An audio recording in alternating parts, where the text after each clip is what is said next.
Welcome to this explainer. Okay, do me a favor. Just close your eyes for a second and really try to picture the modern electric vehicle landscape. For over a decade now, this entire industry has been almost completely bound by a single powerful, yet incredibly flawed element: lithium. It is absolutely the beating heart of the EV revolution, but it's also a ticking clock. Today, we're going on a deeply cinematic journey behind the closed laboratory doors of the world's leading energy engineers. We are going to unpack the hard limits of today's lithium batteries, the fascinating economic stopgaps that are currently in play, and the radical, highly engineered potential of tomorrow's power sources. So get ready, because we're about to completely rewire your understanding of energy. Okay, let's dive into this. To really grasp where we're headed, we first have to understand the trap we're currently stuck in. Elon Musk himself bluntly stated that the lithium industry is essentially holding EV makers hostage, and he hit the nail on the head. While lithium absolutely made the EV revolution possible, its dominance is kind of an illusion of stability. It's totally fraught with unpredictable and high costs, severe geopolitical chokeholds where just a handful of regions control the vast majority of refining, and, perhaps most importantly, fundamental physical limitations. As an industry, we are multiplying millions of cars by hundreds of kilograms of a resource that is just getting harder and harder to source cheaply. But the issues with lithium aren't just in the ground, they're actually inside the battery cell itself. To really get lithium's physical limits, we need to look at its thermal profile. Basically, lithium cells face a massive bottleneck when it comes to heat degradation. When a lithium battery is pushed hard, it generates heat. And if that temperature creeps past 40 degrees Celsius, well, it enters the danger zone of a process called thermal runaway. Think of it like a runaway freight train with no brakes. Once it crosses that threshold, it triggers a dangerous, unstoppable chain reaction where the battery just rapidly overheats. It's an absolutely critical vulnerability. Battery engineers have been desperately trying to solve this tension for years, slapping on these heavy, complex cooling systems that literally drain power just to keep the battery safe. It's constantly a game of managing limitations rather than actually breaking through them. Which brings us to Tesla's much-hyped attempt to reinvent the lithium wheel, the 4680 cell. Let's walk through this saga, because it's been a wild ride. Back in September 2020, at Battery Day, it was presented as the Holy Grail, right? A massive cost breakthrough that was going to slash battery prices in half. By December 2022, they're suddenly producing 86,000 cells a week. Then, November 2023, it becomes the exclusive heartbeat of the Cybertruck. But the narrative has shifted dramatically since then. Fast forward to January 2026, and the 4680 is quietly being placed back into the Model Y. And the reason why? It represents a massive pivot from that original dream. So the crucial point is that the 4680's role has dramatically shifted. It is no longer about unlocking some mythical $25,000 car. Instead, it's morphed into a highly strategic backup plan. Tesla's recent earnings pretty much reveal that building these packs in-house is actually about navigating increasingly complex supply chain challenges. By achieving dry electrode production in Austin, literally making both the anode and cathode locally, Tesla is building a domestic fortress. The 4680 is a risk hedge. If global trade barriers or tariffs suddenly restrict battery imports from Asia, well, Tesla has this localized vertical supply chain ready to go to keep their factories humming without missing a beat. And Tesla is absolutely doubling down on this localized strategy with a massive manufacturing push. Just look at this lineup. By 2026, they're launching 4 distinct new variants of the 4680. We've got the NC05, which is tailored specifically for the upcoming robotaxi, and the NC20 for the heavy hitters like the Cybertruck and the SUVs, both of those using standard dry cathode tech. But the real evolution? That happens with the NC30 and NC50. Those are going to introduce silicon carbon anodes to push energy densities even further. This is hands down their largest battery expansion effort to date, meticulously spreading different chemical recipes across their entire fleet to match exact vehicle needs. But even as Tesla works to optimize lithium, the broader scientific community is practically racing to find an entirely different base element. So let's shift our gaze to an environmental stopgap that's gaining massive traction right now: sodium-ion batteries. When researchers analyze energy systems, they do what's called a cradle-to-gate life cycle assessment, basically from pulling the raw materials out of the dirt to final cell assembly. And producing a lithium battery is incredibly energy-intensive. Sodium-ion presents a totally fascinating alternative, mainly because sodium is vastly more abundant and so much easier to extract, which fundamentally alters the entire front end of this manufacturing sequence. And this brilliantly illustrates exactly why the industry is so captivated by sodium. It's driven by staggering economics. For a standard pack, a lithium-ion setup costs roughly 57 British pounds compared to just over 36 pounds for sodium-ion. That sheer economic advantage is unlocked primarily in the anode and cathode production costs. By swapping out those expensive, conflict-heavy metals for cheap, highly available sodium, manufacturers can slash the base cost of battery production by nearly 40%. 40%! That is a game changer for the bottom line. And on top of the cost, the benefits are deeply ecological. Across almost every single metric, from water consumption to global warming potential and terrestrial toxicity, sodium ion offers massive environmental advantages over lithium.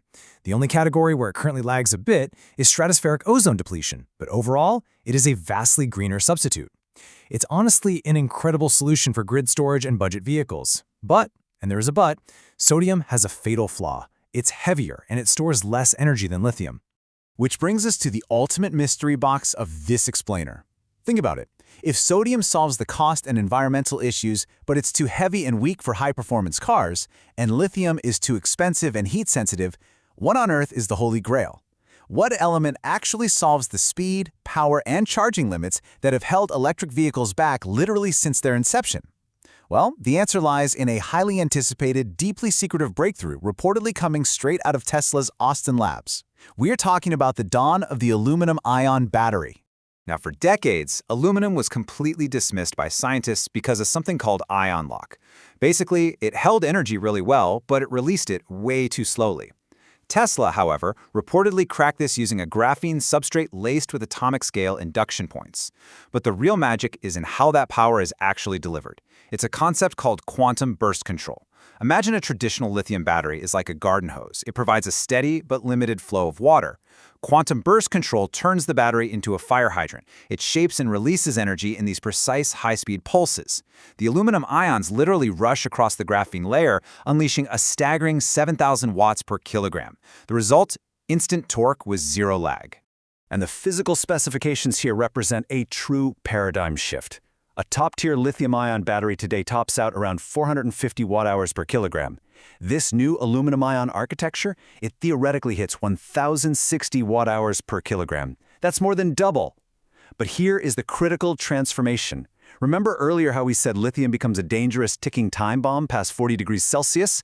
Well, the crystalline structure of this aluminum battery actually tightens and becomes more efficient the hotter it runs, all the way up to 85 degrees Celsius. It literally thrives under stress, which means it completely eliminates the need for those heavy parasitic liquid cooling systems that completely drag down modern EVs. And because the battery isn't constantly fighting its own heat, it unlocks a number that will honestly change the world. 5. Just 5 minutes to reach an 80% charge on a standard supercharger. Think about that. You pull up, plug in, grab a quick coffee, and before you are even back to your car, it is ready for the next leg of your road trip. No exotic cooling cables required. By totally removing the thermal bottleneck, the nanostructured pathways inside the cell move ions like liquid light, safely absorbing massive surges of power in an instant. Now, what's really interesting about this slide is a number that almost defies physics, 500,000. Look, every time you charge a normal battery, it degrades. That's just a fact of life. But because the aluminum structure realigns and actually strengthens under electrical stress, kind of like how human bone heals stronger after a microfracture, these cells can endure 500,000 full charge and discharge cycles while retaining 100% of their original performance. That equates to more than a century of daily use. It's literally a battery that will vastly outlive the car it's placed in. No way, right? But the math is there.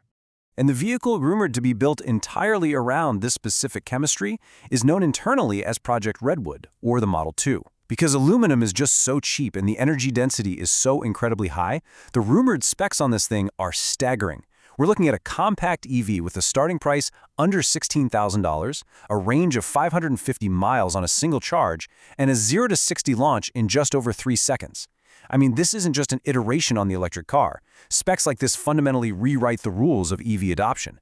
It makes the value proposition of traditional internal combustion engines incredibly difficult to justify for your average consumer. So to sum it up, why is aluminum the ultimate element for this revolution? First off, logistics. It is the third most abundant element in the Earth's crust. It's everywhere. By shifting to aluminum, you instantly erase the massive supply chain chokeholds associated with lithium, as well as the ethically flawed cobalt mining industry. Second, it's fully recyclable without losing any structural quality, meaning every old battery can become a new one. And finally, safety. Without that risk of thermal runaway, the era of battery fires is just over. It completely neutralizes both the physical dangers of EV tech and the geopolitical vulnerabilities of global mining. And speaking of geopolitics, the global chessboard is already shifting wildly in anticipation of this. The raw form of aluminum is bauxite, and global powers are furiously pivoting to control it. Right now, China is investing billions into the massive bauxite reserves in Guinea, West Africa. Meanwhile, India is aggressively ramping up its own domestic mining and refining in states like Odisha, aiming to become a major global hub. And crucially, African nations like Ghana and Sierra Leone, they're no longer settling for just raw export. They are pivoting hard to build local refineries to actually capture the economic power of this transition themselves. It is a massive, rapid realignment of global resources. Let's move to and see how this builds into a physical reality, because Tesla isn't just relying on traditional massive gigafactories to pull this off. They're scaling up in stages, moving from secretive lab prototypes in Austin to scaling up production in Geiga, Mexico, utilizing that waterless dry electrode method to cut production time right in half. But the real endgame is step 3, a swarm of global, autonomous microfactories. By deploying these smaller, highly automated facilities all around the world, they can bypass traditional shipping bottlenecks entirely, utilizing local aluminum to achieve unprecedented global scale in absolute record time. So we've unpacked the stopgaps of today, and we've explored the aluminum-powered promises of tomorrow. The charging times, the ranges, the complex supply chains, literally every rule is being rewritten right before our eyes. Which leaves us with one monumental question to ponder as we wrap up this explainer. When the electric revolution finally unplugs from the massive limitations of lithium, who really holds the power? Is it the companies that adapted the fastest, the countries sitting on all the bauxite, or is it the consumers who finally get an uncompromised vehicle? Thank you so much for exploring the future of energy with me today. Stay curious and keep learning.